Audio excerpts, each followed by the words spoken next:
Make sure you follow us, dtitrader.com/telegram for all the latest, including this morning's emphasis from Tom on crude. The crude market definitely being a big draw for what you're seeing, the action that you see in the market today. Also, dtitrader.com/YouTube. For those of you logging in for YouTube, welcome to the presentation. Glad you're here. Glad you were able to make it. You can always review live presentations on that YouTube channel. Now, we're going to be talking about markets, and there is a very high degree of risk involved in trading. You and you alone will be responsible for any trading decisions that you decide to make, so carefully consider your risk and how it fits your financial portfolio. Past performance is not necessarily indicative of future results. Let's Gets go thrilled ahead going through that and stuff. I hate going through it. He let's likes hit some of the to news say that. today. Oh, he's We'll he's a bring numbers Tom guy. in just a few minutes here. But Iran is obviously one of the big topics. The geopolitical is still going on, always going on, and that's going to be impacting markets. Crude opened at 98 this week. One of the big things that happened over the weekend, a lot of Middle Eastern states declared that their output of crude would be lower than usual, and that drove the price of crude up. We got overnight highs up to 119.48. Crude oil has come back down 99.33. Overnight low, if you check in that Telegram channel, 96.25. A little bit of an emphasis there. We're going to talk about crude with Tom in just a few minutes here. This week, some of our major news items. We've got core CPI on Wednesday, PCE and GDP on Friday. And for you futures traders, we're going to be rolling over contracts Yes, at he's the very end good. of the week. So we'll be on the March contract all week. We're going to start next week on the June contract. So that rollover is going to be kind of a big issue because there's typically a bit of premium between the contracts, and I'm looking at it right now. You're looking at about 50 points worth of premium in the S&P futures, so we'll see how that affects the market. Some key levels to watch. Last week's high, 69.11 quarter, is still the high of the month. The month opened at 68.20. The low, the 3 day low, which was also last week's low, 67.1875. We have a new low after the events of this weekend and the way the market moved heading into Monday morning. The new low 65.8450, but S&P futures back up to 67.02. Now, let's get into let's bring in Tom. Tom, your opinion on the market right now, your insight on crude this morning, I think invaluable. Kind of laying it out there. If that crude price comes back down, we're going to see the markets climb back up. And we did indeed see that. So, how is this shaping out from your point of view?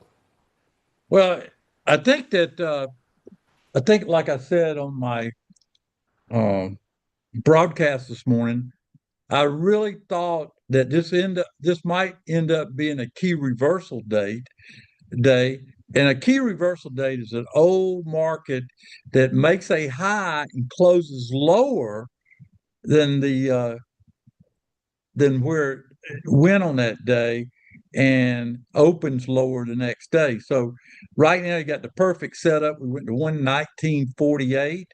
96 is the low of today. Uh, and if you're there's there's a couple things that you can be aware of. The news is going to run with the story. Uh, it's going to be old news, which is going to say crude's over 100, and you know put the I guess the fear into the market. But where I would look at crude is at the end of the day, if it closes below 96, I think the rally that started today will continue. Now I've been talking about two stocks that you could make money on. One being Nvidia, the other one being Palantir. Palantir is correcting a little bit today, but it will set up after today, I think. But Nvidia has been a clear out winner for everybody. If you've been listening, I had it in my Magic Five this morning. I talked about it last night, and it'd be hard for you to miss it if you're listening to me. And then the other big thing. I think we made another round trip the bases on our pocket puts this morning. Starting to add up, isn't it? The pocket puts. Now you got to remember, folks, we need to re-enter those pocket puts this afternoon. And Jonathan, you'll notify everybody in T and track it there, correct? The pocket puts we put on today in T. That's where we're tracking it, right? Yeah, we've been doing TNT and live trading. We'll keep doing that. Sure will. Okay, yeah, just keep doing those two because I think the pocket puts. I think if you've never heard the concept before, you probably haven't.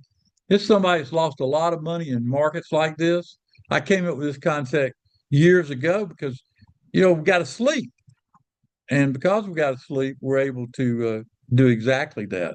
So I would tell you that we'll put it back on today, some other version of it, and anybody type out, if you will, how well you've done on the pocket puts. Have you been able to keep up with us on that? I think, John, have we made 3 round trips already?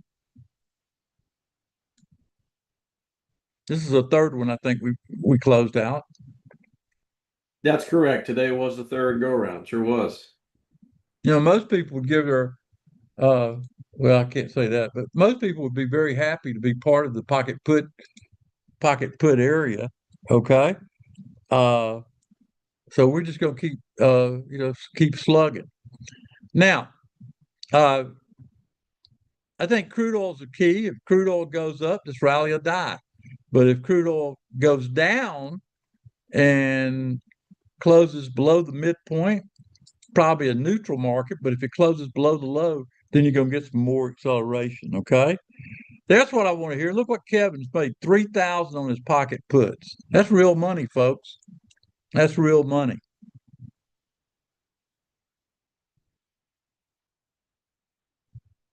Sean, we always said, Jonathan, where'd you tell people when we put the pocket puts on? Sean, listen up. I know you knew, but we set exit levels for people. Where'd you tell people to exit, Jonathan? On Well, that? yeah, you wanted a target of 59 cents to 70. So that's what was sent out, 59 cents to 70.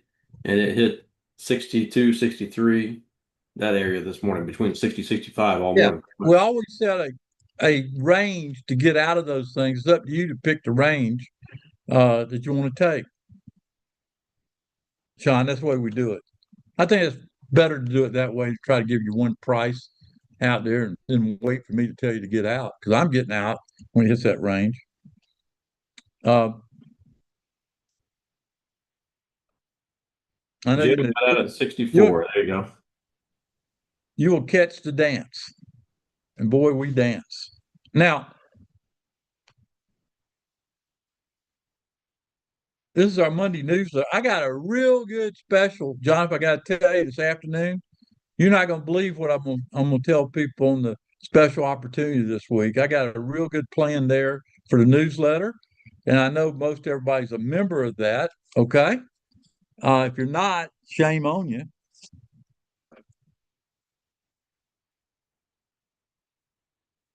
So you're above the pivot number. You got to get a higher. I think Chuck said 69.15 area to go for another leg. We'll be in Genesis. We'll see what happens there. But I'm having a good old time in this market. I hope y'all are. Yeah, Tom, that big number in the S&P. You really ought to have a slide.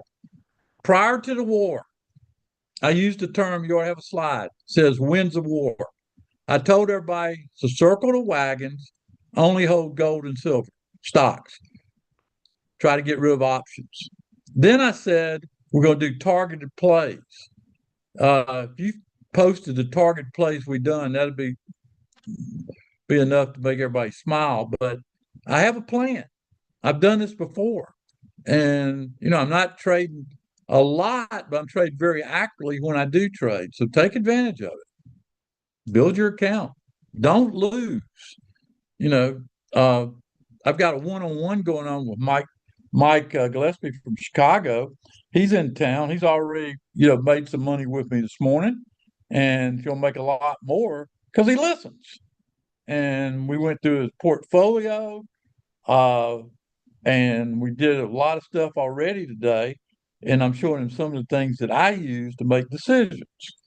And Mike, this is your second time for a one-on-one, I think, right? Yeah, he's been here twice, so it's a it's a pretty interesting time period. And Tom, let's stress if anybody wants to be aware of what you're doing on a weekly basis, Monday after the close, T-Buzz weekly newsletter, weekly trade letter comes out. Broad market update, key news for the week, earnings to watch, your weekly five magic stocks, and of course, some special opportunities. I can imagine where they might be coming from in this particular scenario. Really looking forward to read this tonight and see what your take is on certain markets going forward. Chuck, did you tell me we're paying people to come tonight to my my silver futures? Oh, you what you said was no, you didn't say that. I think Jim said that it's a scholarship made in heaven by joining the futures program that we're doing tonight at 7:30. Yeah, if you're getting $9.99 for 1 year access with the information you're getting from this trade letter, uh, the pocket puts alone are worth it, right? That happens over the weekend, but there's a lot more in here. So definitely, I think scholarship is the correct term. So we'll stick with that terminology. Well, Now, what it does, it's variable because people know we don't let, in general, we don't give this stuff away for free. We do during train and trade because, it's a way for us, people to find out about what we do and how we do it. But yeah, we charge for this stuff. And the reason we charge for this stuff is worth a fortune if you learn and listen. Probably not worth very much if you don't listen to our advice. You're just wasting your money. But the good news is most people that surround me for any time at all education never costing anything. Okay. Uh, and that's interesting. Wendy's asking, where do we go, Jonathan, to get the newsletter? She's a member. Where does she go to get it every week? Yeah, the newsletter is released on One Click Trading, which is our membership area, between 4 and 4:30 or so, usually Eastern time every Monday afternoon. No. There is a Telegram channel you can join too, Wendy. The report won't be posted in there, but a notice that it's available in the members area, that notice will be posted to the Telegram. If it helps you keep track there, join the Telegram channel. and of course, now we're going to begin our trade and trade presentation as we do every Monday through Friday at 11 a.m. Eastern Time. All trades in Train and Trade are tracked through T-Buzz Talk and Trade Telegram channel. Go to dtitrader.com/TNT so you can keep up with what we're doing here on the Train and Trade presentations. So let's go ahead and get into it because there's a little bit that we need to make sure you guys are aware of.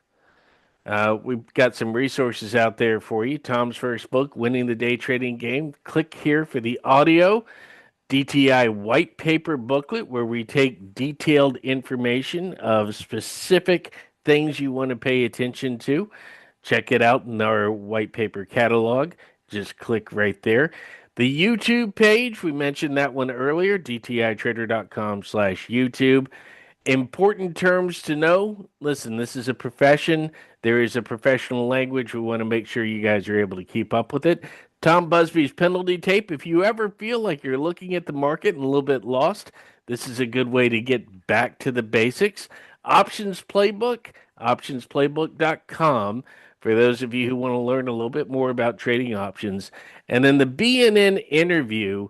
This was Tom on BNN, Canadian Broadcasting Corporation, back in 2008. So really, when that was probably the last time most of us remember the market just scaring people, and it might be scaring people a little bit right now. Nowhere near the same level, but gives you an idea of the mindset of a trader going into those type of events might be important. 6708 last traded in the S&P futures. Okay, so let's get into it. What's our topic today? We're going to review the DTI method, the FTD algo, and the 24-hour market. Now, FTD, that's the first 3 days. And at this point, Tom and Jonathan, I'm going to turn everything over to you guys and let you run with it. Well, Tom's got a one-on-one there, so I'll take this over. Let's review what the FTD algo is. What does it stand for? If you're brand new here, you need to know this. FTD stands for first 3 days. That's the first 3 trading days of each month. The first 3 trading days of each month. I'll repeat that. Not the first 3 calendar days, the first 3 trading days. And let's see.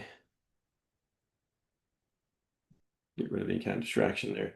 So what do we do? We mark the high from the first 3 days and the low. That's the highest high. Every day makes a high in the market. We take the highest of those 3 highs from the 3 days, and we take the lowest of the lows from those 3 days, and it forms a nice frame to trade from.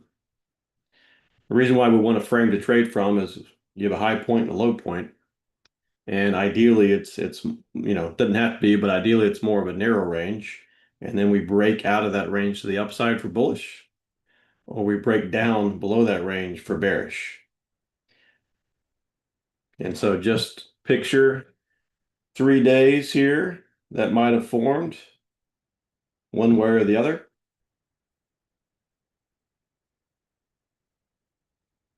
And then we're looking for a move up or a move down.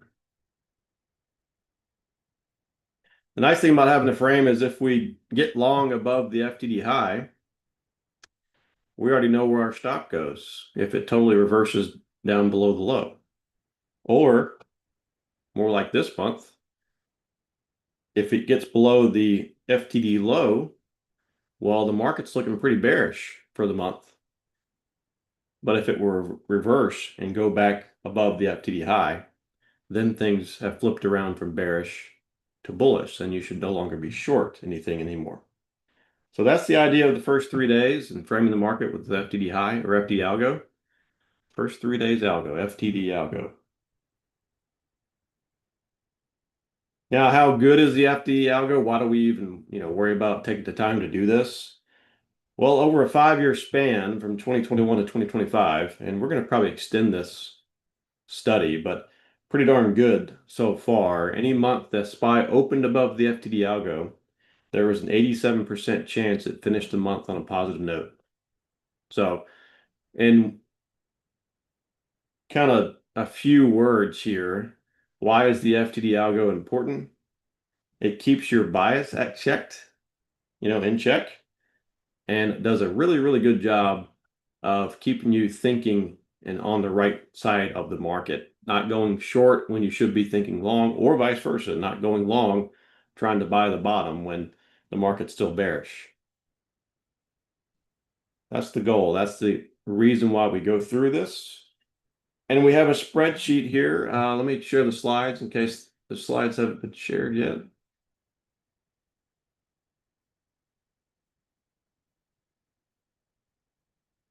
And on slide number 19 is the first 3 days spreadsheet, but I'll share that in the chat too. It is both links in the chat. When you go to the spreadsheet, if you click this on the Google Chrome and Microsoft Edge, if you use those browsers, there's a star near the top right. You can click the bookmark and save the page. I was on a different browser the other day for a customer. I think it was Bravo maybe, or Brave, something like that. And the bookmark was over here somewhere on the left. All right. As far as Safari goes, I'm not sure if you're on a Mac, but find a way to save the browser or save the spreadsheet because the link's not going to change. Now, what this spreadsheet does, I need to get it updated today. Once again, hang on a second. Get it updated for the new trade day. Always like to update it here at the time of train and trade.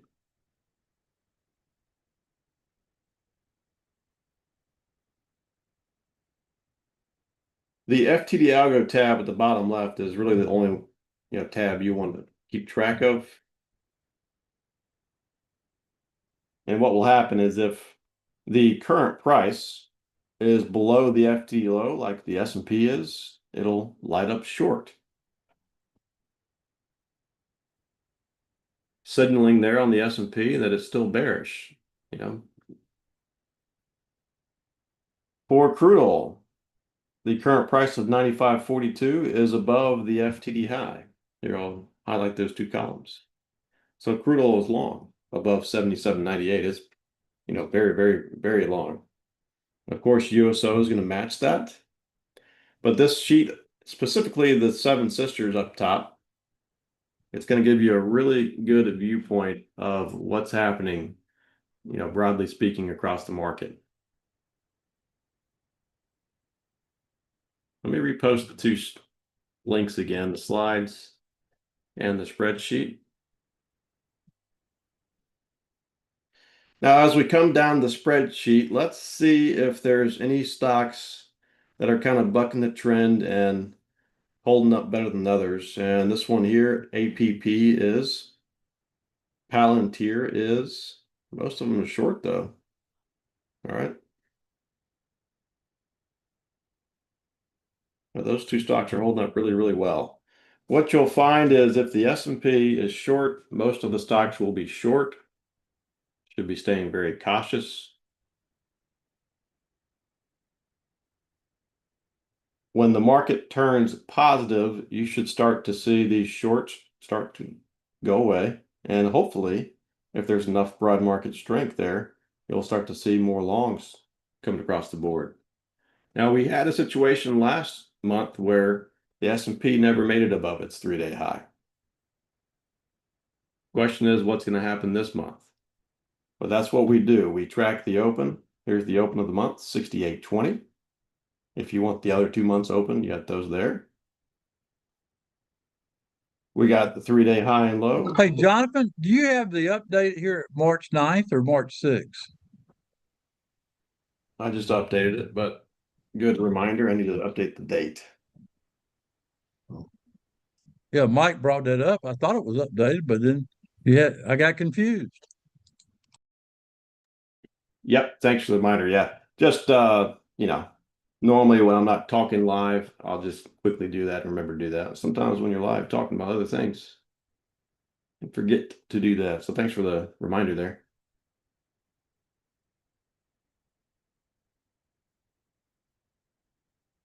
Yeah, the spreadsheet updates when I update it, so that's why it's a good thing to save it.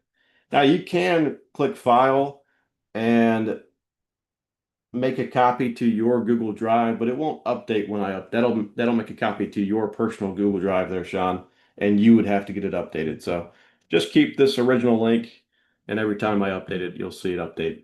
It's over the web, so it's nice and seamless. As long as Google's working properly, everything's good. Any questions on the 3-day algo?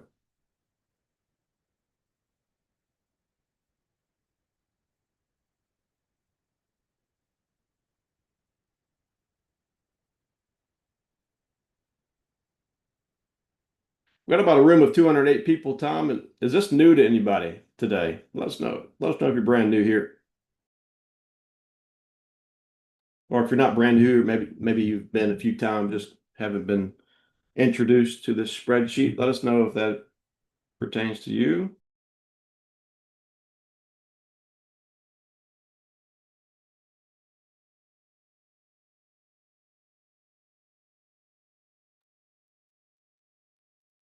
So Doug, it'd be important, and Ron, let me go back a slide and post these white paper booklets, this white paper booklet. This is going to be really important for both of you and anyone else here new today. Here, the link is actually dtitwitter.com/WP. Start learning about the methodology.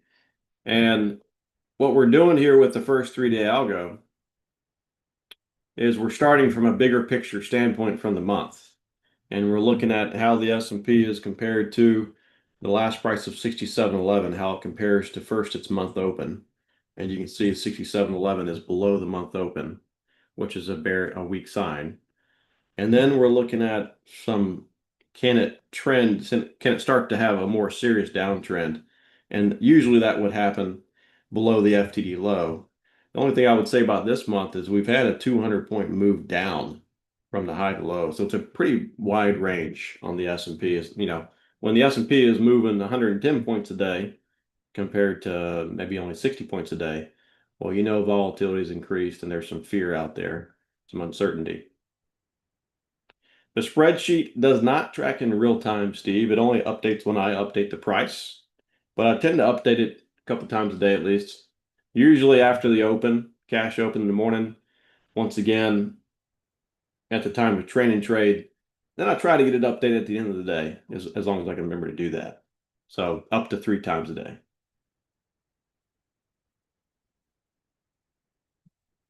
So from a bigger picture standpoint, everyone should agree that the S&P is weak and the Nasdaq's not too far behind. The FTD low is 24,352 with a 24,615.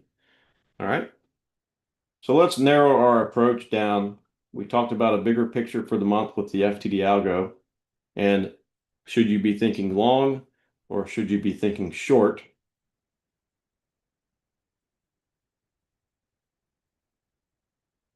Now let's get into the 24-hour approach, because when we're ready to eventually trade, right, we're going to go to a 24-hour approach with the DTI method.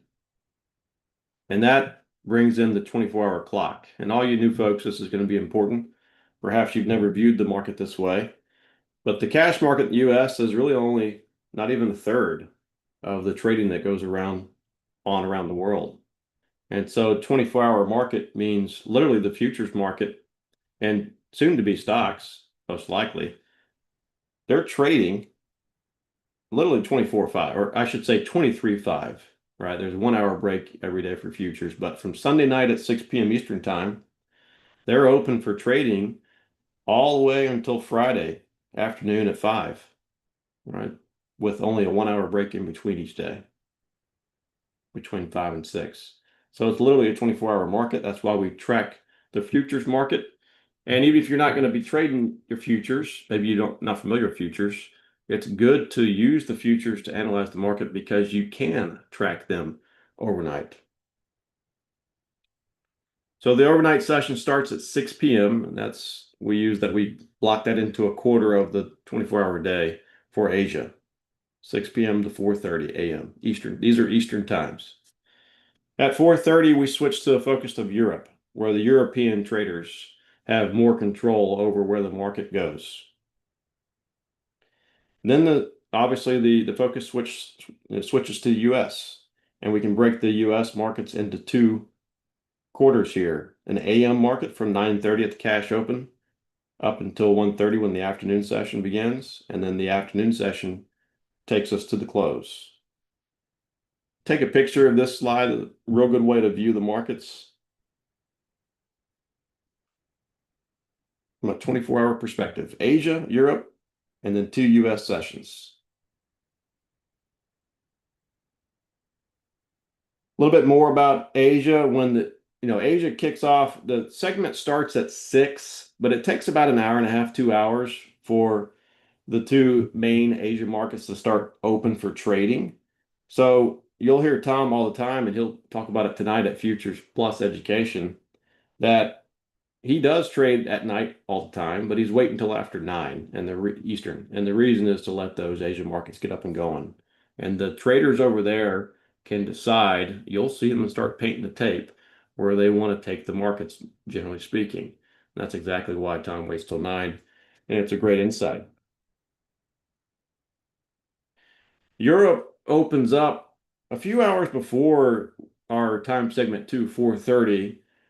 But Tom put it there to get past all the news over in Europe.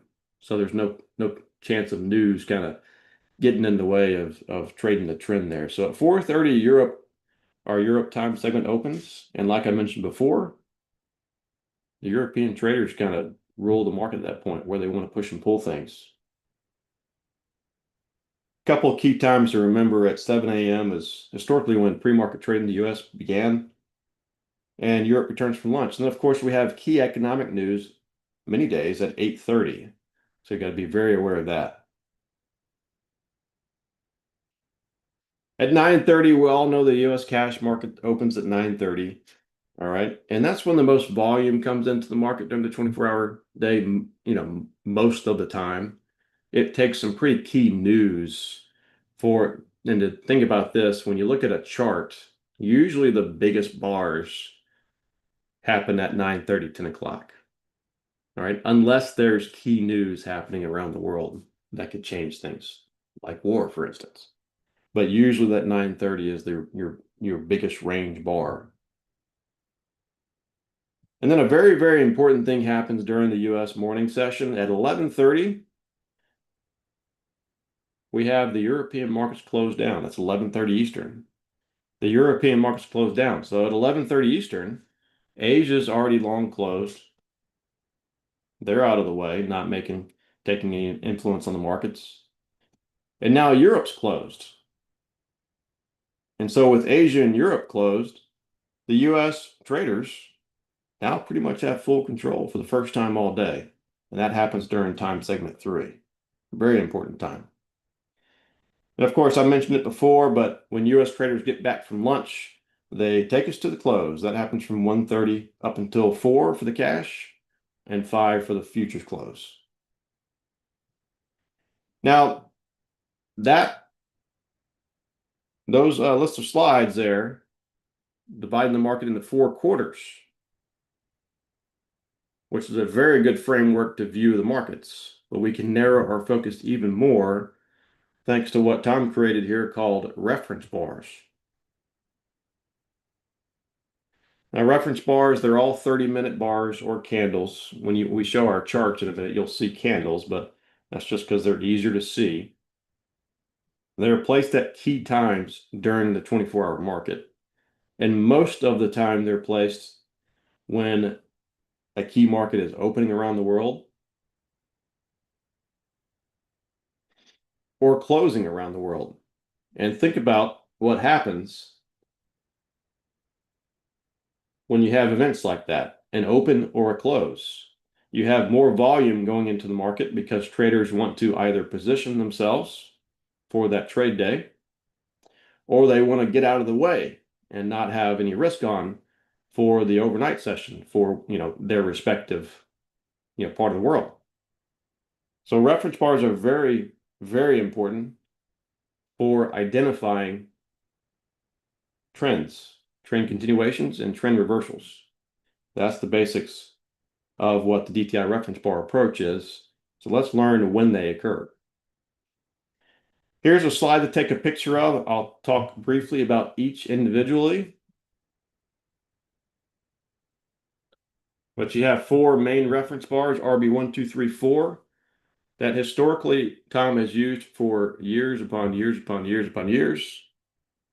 And then you have 3 additional reference bars that not really recent, but more recently, I would say, Tom added those in because they provide additional insights that are pretty critical each day. Specifically, that one RBY at 11:30 when the European markets closed down. And Tom's got a nickname for that. I'll tell you about it once we get into each of these individually. So I'll wait a moment. You can take a snapshot of this or just grab the slides.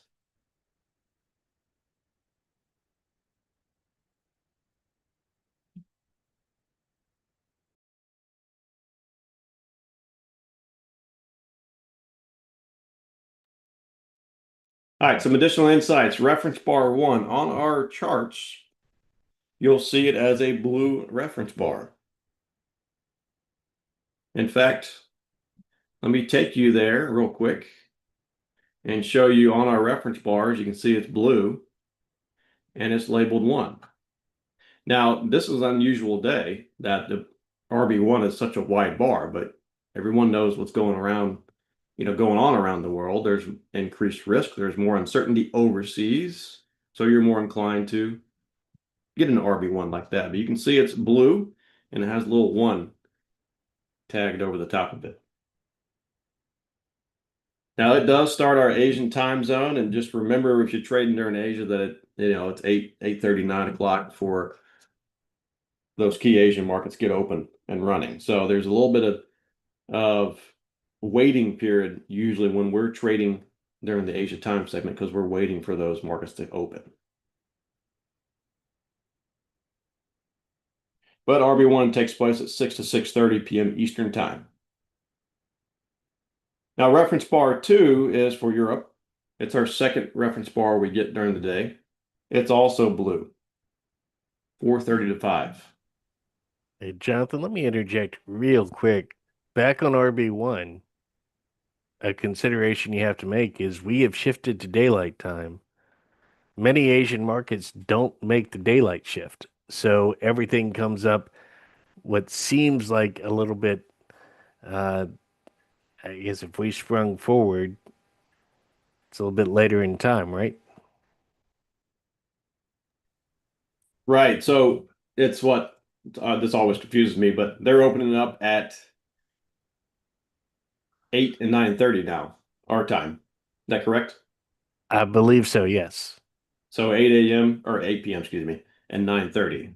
Nikkei and Hang Seng, 8 p.m. and then 9:30 respectively. When we fall back again, they'll be opening up at 7 p.m. our time and 8:30. So it can be a little, maybe you keep that written down somewhere to go back to. It can be a little confusing, I guess, for my brain.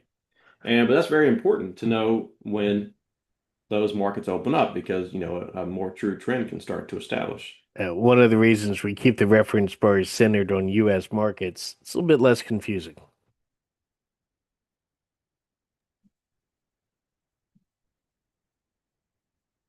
Now, the next reference bar we call RBX. This is our third reference bar of the day, but it's our first additional. It's RBX. It's when Europe comes back from launch. Pre-market trade in the U.S. historically begins.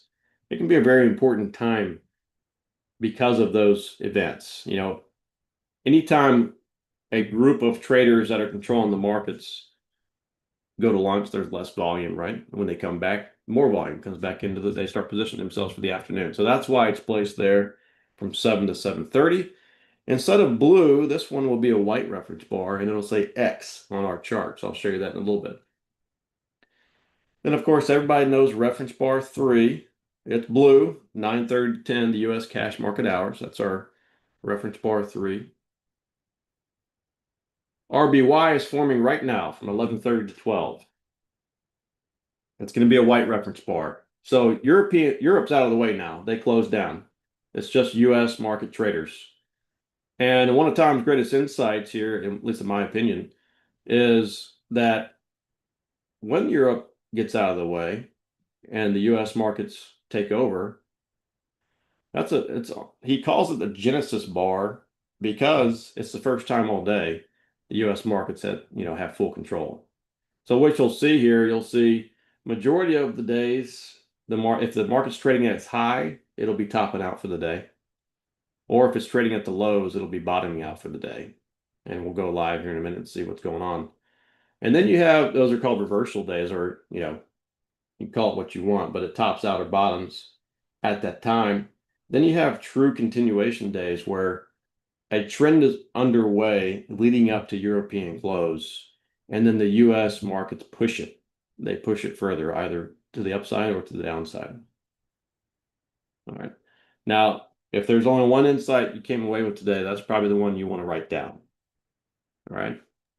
Especially if you're trading during the US market hours, like most people here probably are. And again, I have to interject daylight time causing a bit of an issue because those European markets, they don't move to daylight time until the end of the month. There you go. Yeah, if we just didn't change times, I think the whole world would be happier. Or at least US traders would be happier. And US, guess everybody's got an opinion on that, but hey, let's move on. Reference bar 4 is our fourth and final blue reference bar of the day. It starts afternoon trading, 1:30 to 2 p.m. Eastern time. And then we finish up the cash market trade day with RBZ, the final 30 minutes of the cash market RBZ. That's from 3:30 to 4. And this is where you get your, whoever's made money during the day might start to cover their positions or exit out of their positions. And so more times than not, you can see the market kind of rebound or fall off from the highs. Either way, rebound from the lows, fall from the highs. Doesn't have to though. Doesn't have to, but that's RB, and that's our 7 reference bars. So just to review, all right, I thought I had this listed again at the very end, but there's our 7 reference bars during the day. Very important 7 times. This information is invaluable, Wendy says. All right. So make sure you take a picture. Now, if this is too much for you to remember, just think of 10, 12, and 2. Tom says that all the time, especially if you're trading only during US market hours. 10, 12, and 2. 10 a.m. Eastern follows RB3. 12 p.m. Eastern follows the Genesis reference bar RBY. And 2 p.m. Eastern follows reference bar 4. All right. View the market from those 3 times and compare the price to those reference bars. And you'll do a better job of, in our opinion, staying on the right side of the market. All right.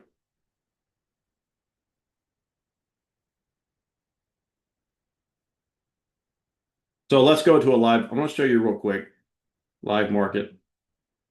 You don't often see this, but look how the market, until just recently, stayed pretty much inside RB1. So a practice you can do every single day is you can, when you wake up in the morning for US trading, you can look at the high and low from RB1, and you can look at the high and low from RB2, and the high and low from RBX, those 3 reference bars. And as you look at the market in the morning, you can ask, and you can draw your lines if you want on your chart. Are we trading inside that range or outside that range? All right. And that's another way to frame the market, kind of like we did on the first 3-day algo process. You can frame it from an intraday perspective, from what happened overnight compared to what's starting to happen in the US hours. You can see we've gotten above the RB1 high finally. All right. So I know that Tom is listening in. I don't know if he wants to give any more insights for the day before we move on. Hey, Jonathan, I do. Give me a 1 minute. I need 1 minute. You got it. Now, in that 1 minute, I just want to remind people that we did have a time change over the weekend. So inside your roadmap, you're going to have to make a setting change under Setup Computer. All right. So if your zones and your reference bars are not placed where mine are, and the easy way to tell is this first one over here after the gap down should be blue, and the one forming should be white. If that's not the case for you, you need to click Setup and go to Computer in your roadmap. And that brings up this window. I'll do it again, Setup Computer.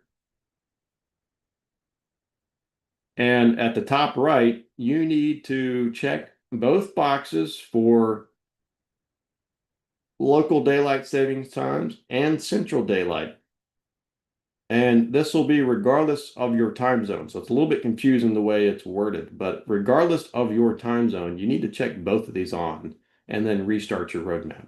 Okay. So once again, regardless of your time zone, you do need to check both of those on and restart your roadmap. The only exception might be Arizona time, but I can't remember which time zone they need to leave it as is, frankly. So if your reference bars are wrong, make sure both boxes are checked under Setup Computer, restart your computer at that point, and then you should be good.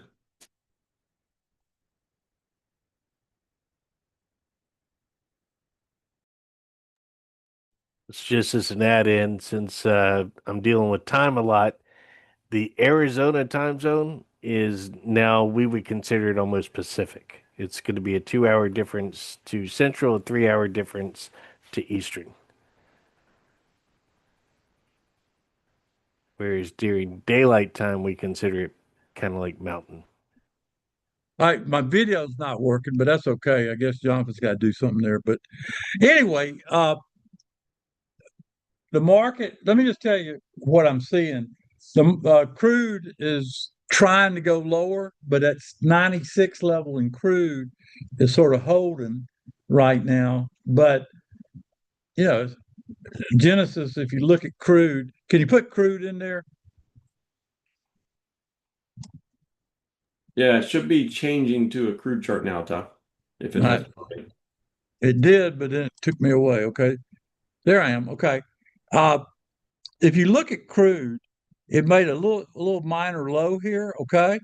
But if you go back and retrace it, does everybody see this red bar right here, the breakdown bar of crude?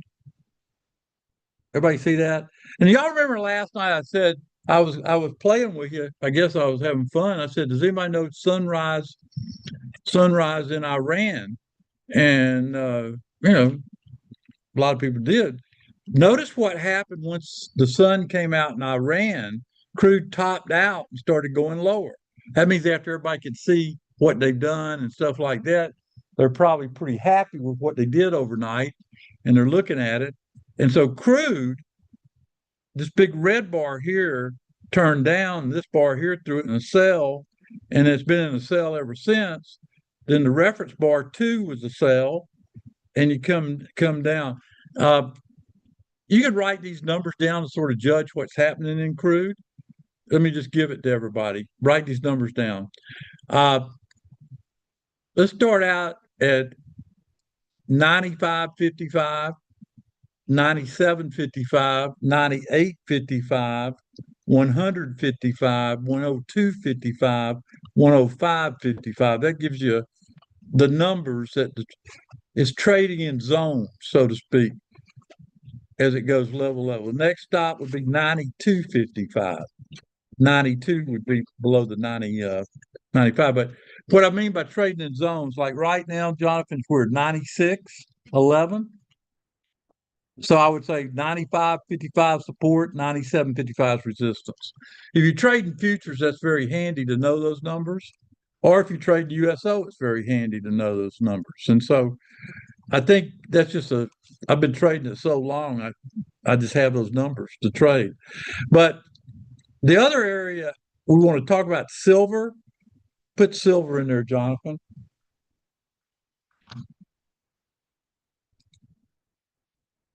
All right, 30-minute chart of silver. Put a daily in there and see where the low was for today.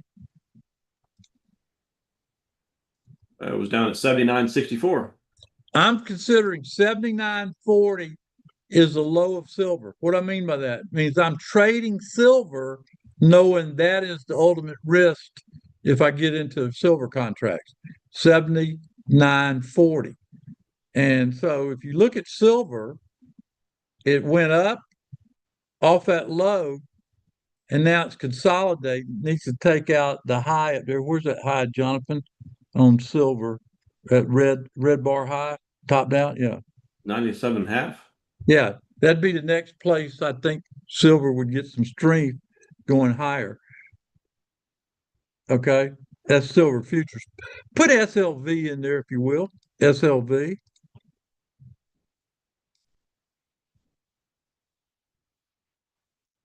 That's the daily chart. Yeah, put a 30-minute now.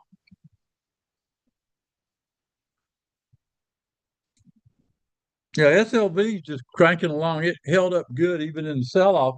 As gold sold off, silver actually had relative strength. And I thought that was good. But I want to cover those charts. Now, Jonathan, we're going to play a tape with what I'm doing tonight in futures. We are, and I got a couple slides we can go through real quick. I don't mind going through them. 7:30 is the session tonight. The time is usually 7, but tonight it's 7:30 Eastern time. Futures, we've been talking about 24-hour market all day. They're very, very important. Hopefully you've realized that with our discussion today. They help us track the 24-hour market, global news overnight. All right. You don't have to just wait for the next trade day and leave yourself open to risk if you understand these markets. Major conflicts obviously going on. And it gives you a way to hedge, right?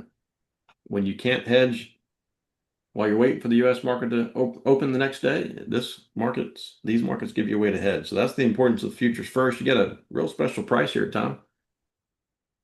Yeah, and let me tell you, folks, I marked it down where you can just see how valuable it is, even if you don't trade futures. What I'm going to teach you over the next 90 days is really going to change what I think the way you look at the market. You ask people that's listening to me, I'm talking to one across the table from me right now. Uh, Understanding the futures in conjunction with the stock market gives you such an edge. And we're going to focus on the silver contract because, again, I think silver is the hottest ticket on the planet. So I want to teach you how to use this new contract. Doesn't cost very much money to be long, and you don't have to